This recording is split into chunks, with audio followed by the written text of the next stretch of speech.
Capítulo 4. Tengo más hambre de ti que ayer, Señor.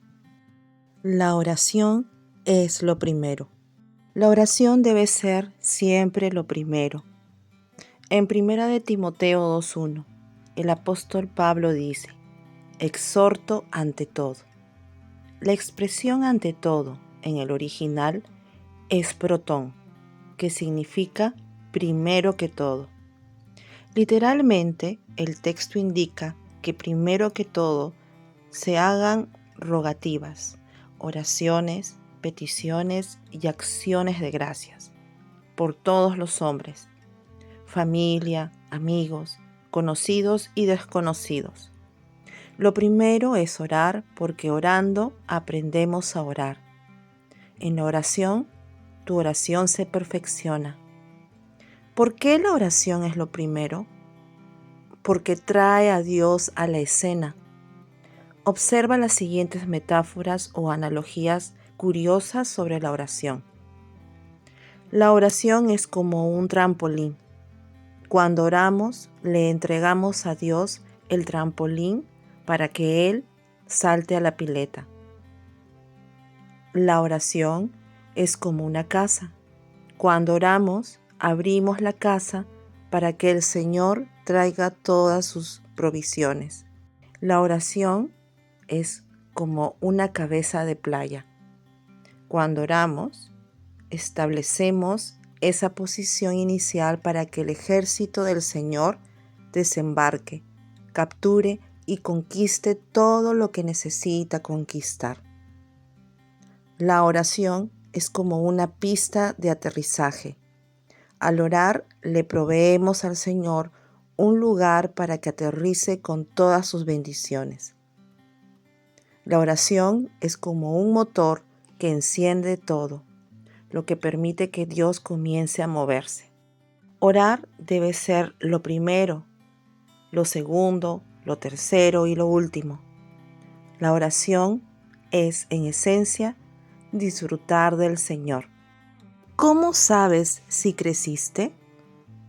Crecí cuando miré hacia atrás y percibí que lo que viví con el Señor en el pasado se presenta hoy como algo muy pobre, muy light. No es que las experiencias pasadas no hayan sido buenas, fueron maravillosas, pero al ver tu presente declaras: Señor, qué extraordinario es lo que estoy experimentando hoy. Aquello no era nada, estaba en la orilla. Hoy estoy en aguas profundas. Cuando mires hacia atrás, dirás: Señor, has crecido en mí, me has dado raíces profundas y hoy puedo conocerte más íntimamente. Has crecido si hoy lo amas más a Él que a las cosas. Antes le pedías: Señor, dame la casa, el auto, las finanzas. Es decir, pedías lo material. Pero ahora sabes que si tienes una bendición y Cristo no ha crecido en ti, esa bendición se convierte en maldición. Hay quienes ponen excusas para no congregarse. Tengo problemas en el trabajo o tengo que cuidar a mis nietos.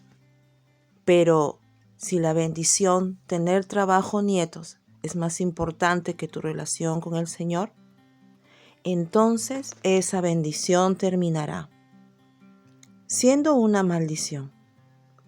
Cuando verdaderamente amamos a Cristo, disfrutamos las bendiciones, sin importar si tenemos más o menos trabajo, hijos o nietos que cuidar, y siempre le decimos: Señor, te amo.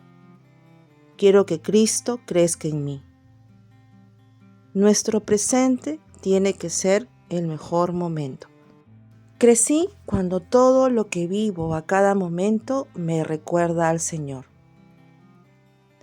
Vemos un día bonito y decimos: Señor, tú eres mi sol de justicia. Tomamos una taza de café y recordamos: Señor, tú eres mi bebida. Nos bañamos y pensamos: Señor, tu sangre ha limpiado lo que esta agua no puede limpiar. Me ha limpiado de mis pecados y de mi vieja naturaleza. Si escuchamos cantar a un pajarito o si observamos un paisaje hermoso, inmediatamente pensamos: Señor, ¡qué belleza! La creación te adora y yo te amo. Todo nos hace recordar a Cristo y comenzamos a verlo más que antes. Crecí cuando en todo lo que veo comienzo a verlo a Él. Él se hace presente en todo. Lo vemos más a Él que a cualquier otra cosa. Crecí cuando mi espíritu es más fuerte que ayer.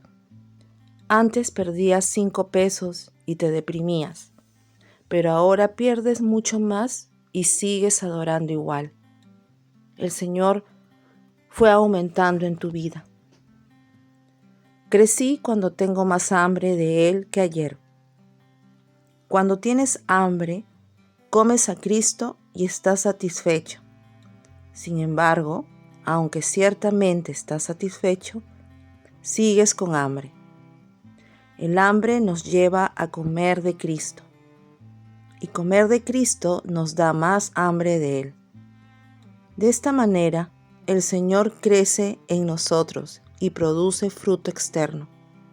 El fruto interno, Cristo, desborda hacia afuera y toca a los demás. Ese es el fruto externo, la gente que toca el crecimiento de nuestro fruto interno. Si Cristo crece, tendremos fruto, y ese fruto es la gente. Juan 15 se refiere a la gente cuando habla de fruto, más fruto, mucho fruto y fruto que permanece. No es el fruto interno del Espíritu que menciona, Gálatas: amor, gozo, paz, paciencia, benignidad, bondad, fe, mansedumbre, templanza, sino que es el fruto que toca la vida de otros, el Cristo crecido en nosotros en cada área que desborda. Si Cristo creció en nosotros, no necesitamos salir a evangelizar ni usar técnicas de elocuencia o estrategias de persuasión.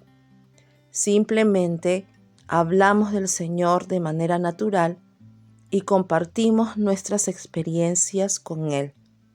Y la vida de Cristo sale de nosotros y toca la vida de los demás. Tampoco necesitamos un tono especial o cambiar la voz. Solo hablamos del Señor, compartimos nuestros testimonios y su vida sale de nosotros y toca al otro. Así, la persona cae rendida a Cristo y el cuerpo crece. Hablando de manera natural, puedes expresar: ¿sabes qué me pasó? Estuve orando. Invoqué el nombre del Señor. Me levanté e hice esta oración: Señor, crece en mí.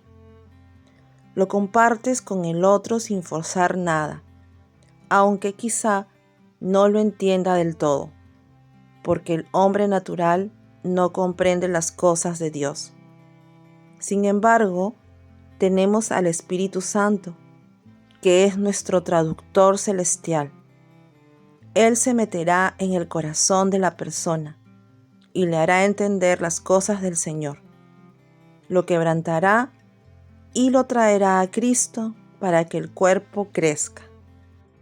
El fruto interno brota de forma natural, a veces con palabras breves, a veces con una charla más extensa. Así eran los diálogos de Jesús. Algunos eran muy breves, otros un poco más extensos.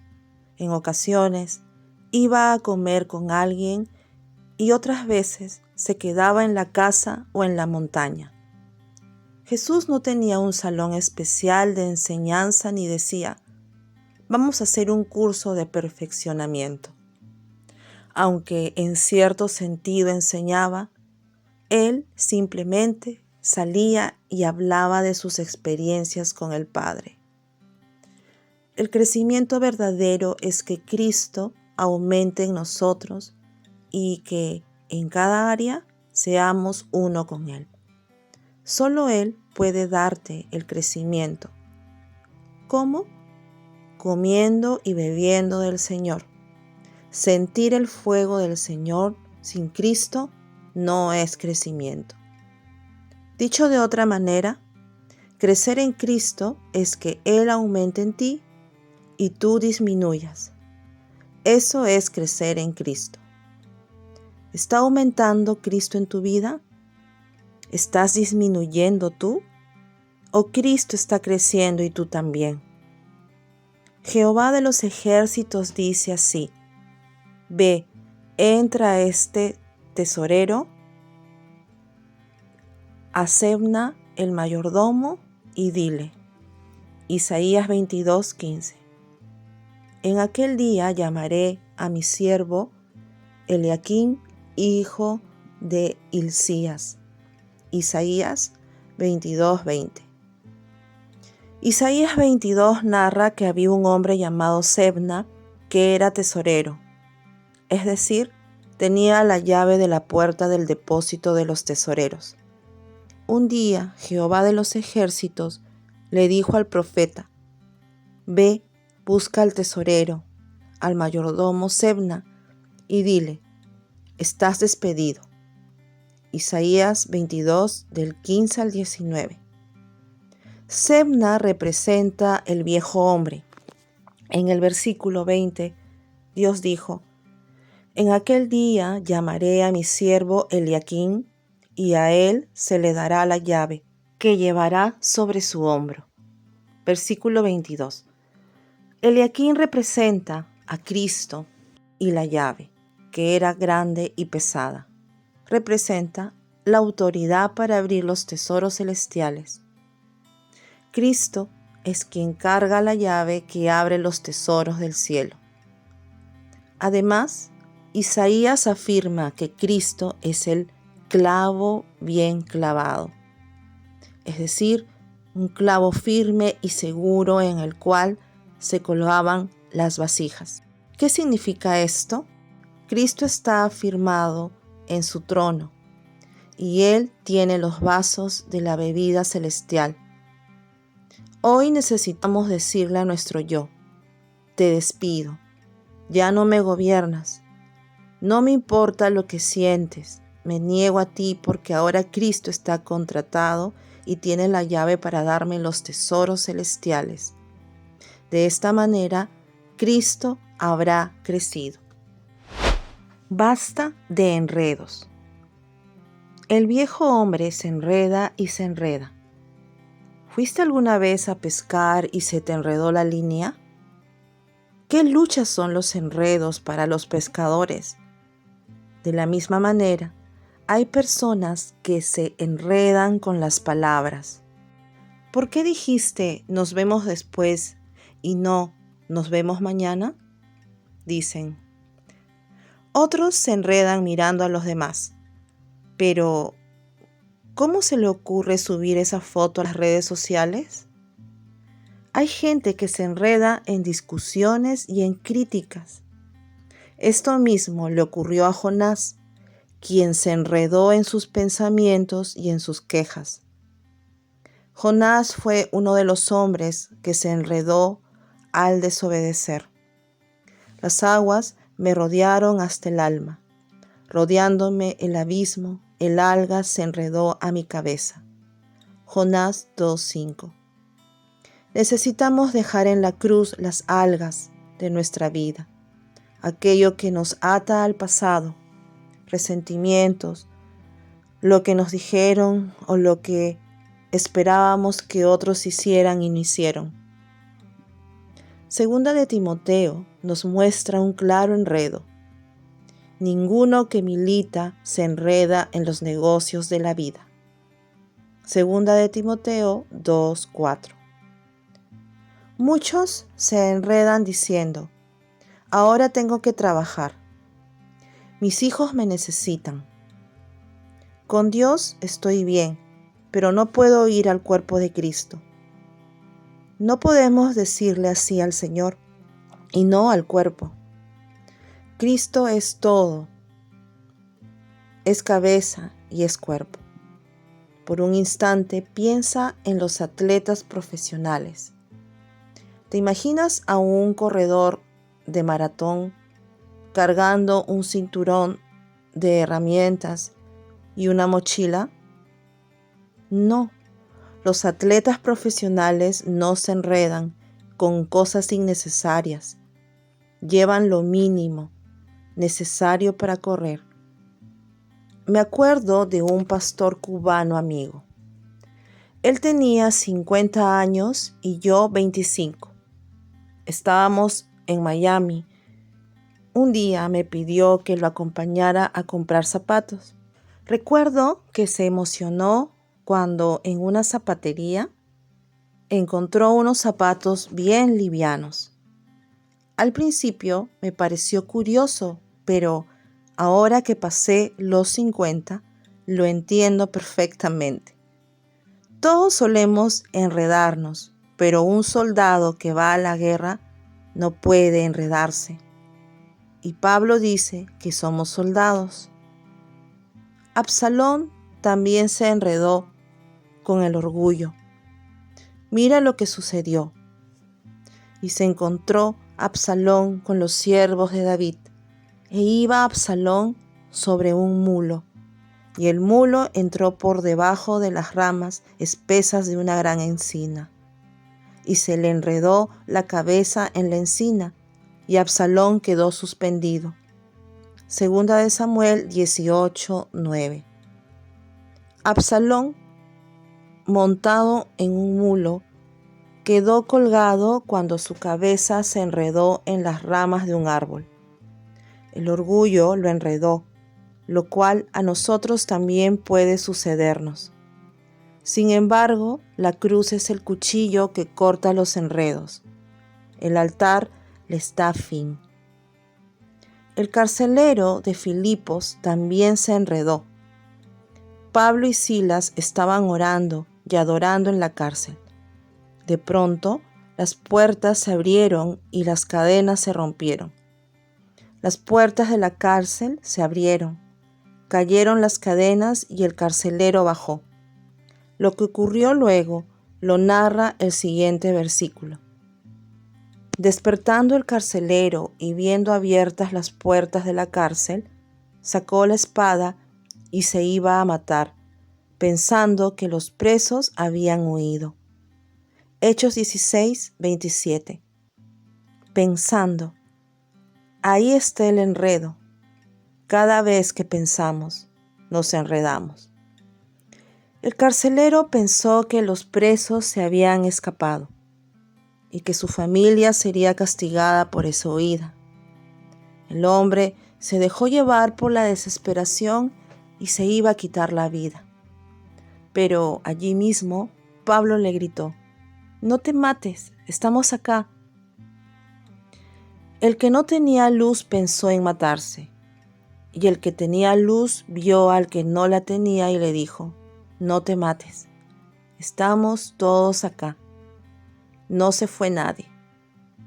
Fíjate en cómo termina el relato. Él entonces, pidiendo luz, se precipitó adentro y temblando se postró a los pies de Pablo y de Silas, y sacándolos les dijo: «Señores, ¿qué debo hacer para ser salvo?».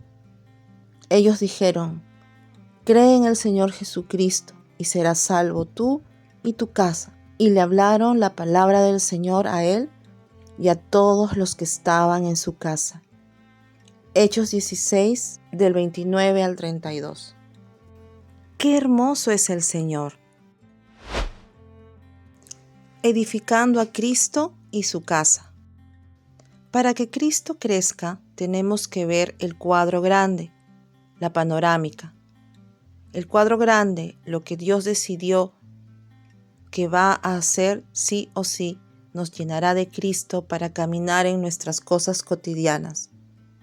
Cuando veamos la panorámica, el plan grande de Dios y nos sumerjamos en ese cuadro grande de su voluntad eterna, todas las cosas nos ayudarán a bien. Y todo contribuirá al cuadro grande, que Cristo crezca en nosotros y que su cuerpo aumente. El cuerpo de Cristo es Cristo desbordado. La iglesia es Cristo agrandado.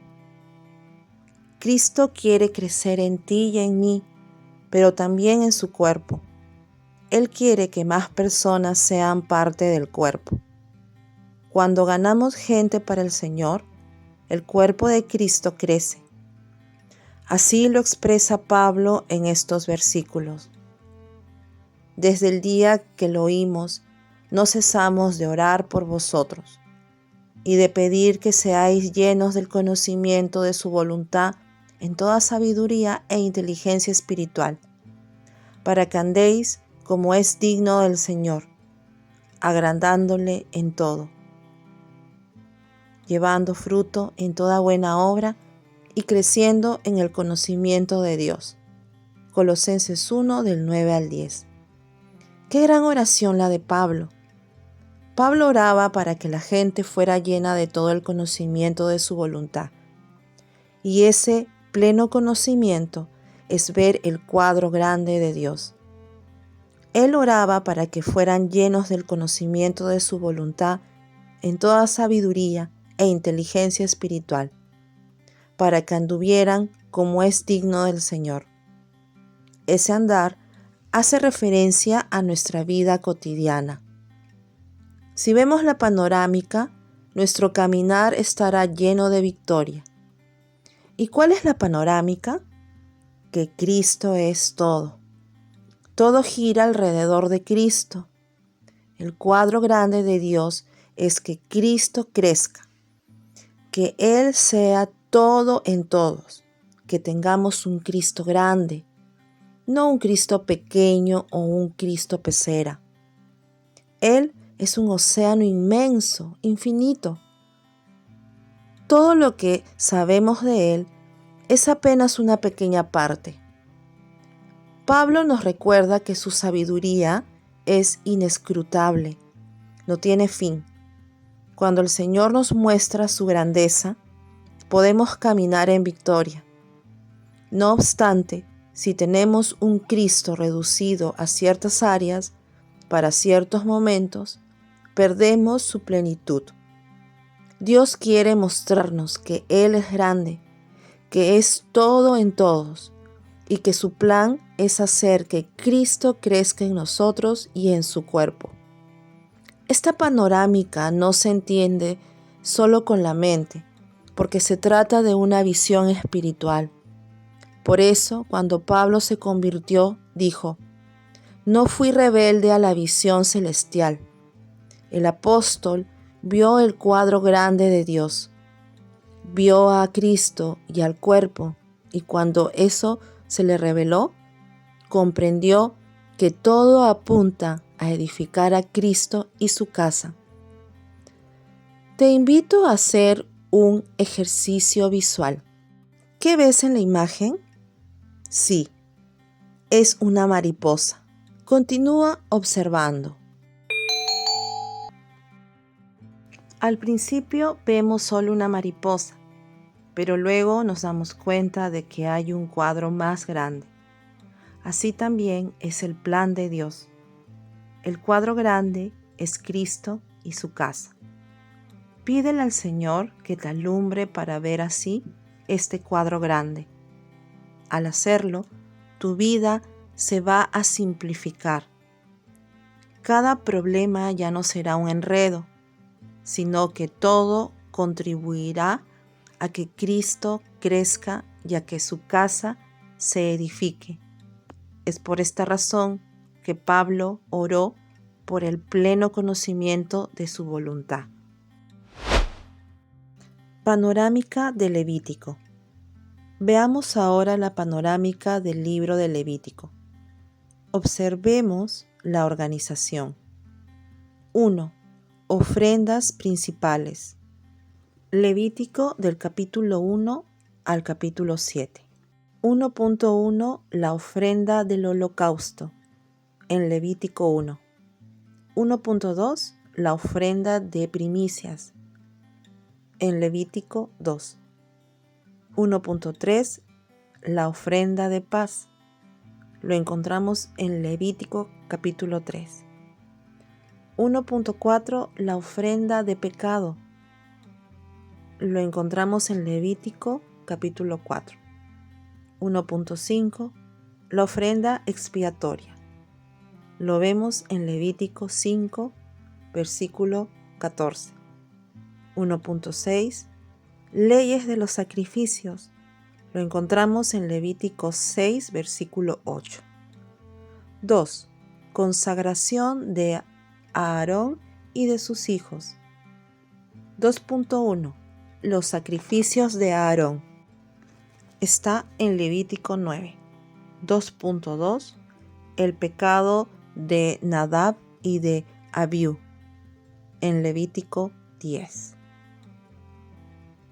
3. Animales limpios e inmundos. 3.1 Purificación luego de dar a luz.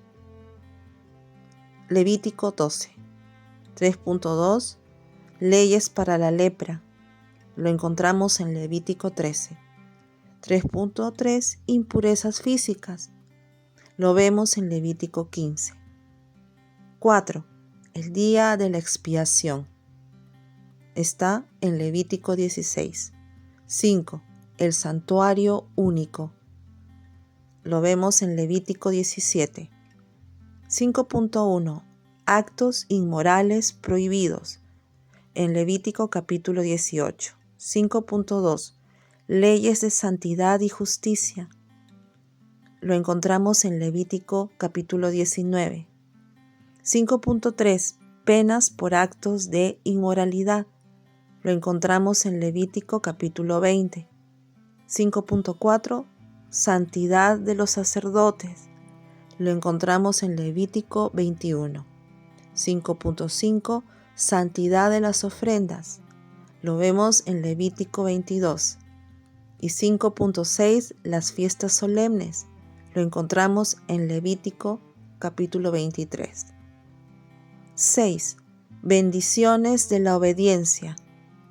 6.1 Consecuencias de la desobediencia.